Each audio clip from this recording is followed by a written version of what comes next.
This British Indian restaurant inspired chicken pathia is a lip-smacking tangy curry with plenty of heat, and it's really easy to make.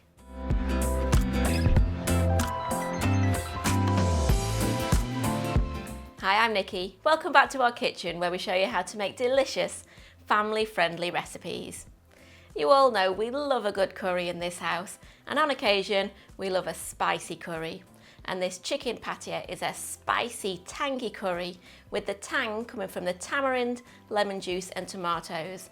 And that's all balanced out with a little bit of sugar for sweetness, and not forgetting that chilli heat from the chilli powder and fresh chillies. It's going to be really tasty. So let's get cooking. Add a roughly chopped onion to a mini food processor. We're also going to add in 2 cloves of garlic and 2 teaspoons of minced ginger. Put the lid on and blend it to a paste.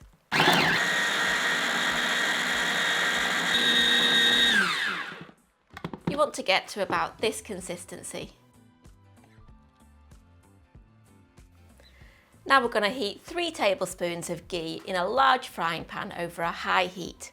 If you haven't got ghee, then you can use oil instead, but I do like to use it in curries as it's got a lovely taste.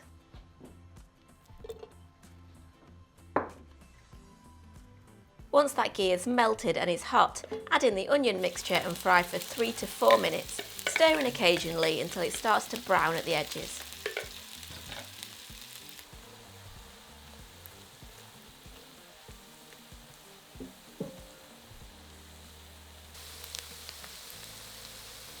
Once those onions have browned slightly, we're going to add in the chicken.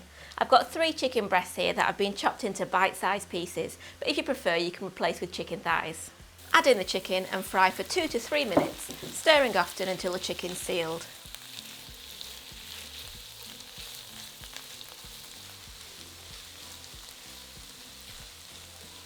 Now we're going to add in the spices. On my plate here I've got half a teaspoon of ground cinnamon, 2 tablespoons of medium curry powder. If you like your curry really hot, then go with hot curry powder. Half a teaspoon of hot chilli powder, 1 teaspoon of paprika, 1/4 teaspoon of ground fenugreek and 3/4 teaspoon of salt.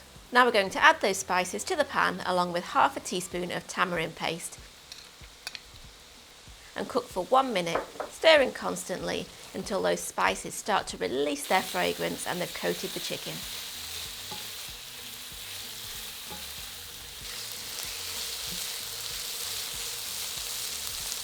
Now we're going to layer up those flavours even more, starting with a tablespoon of fresh lemon juice. But before we do that, now it's a good time to put the rice on so it all comes together at the same time. We're also going to add in 2 tablespoons of sugar, 400 ml or 14 ounces of passata,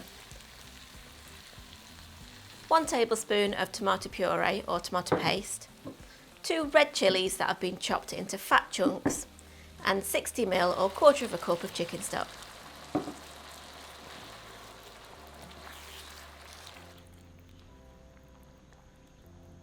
I realise passata isn't a traditional ingredient, but I love the flavour it adds without having those lumps of tomato that some people don't like. If you can't find it, I'll leave some suggestions in the description below.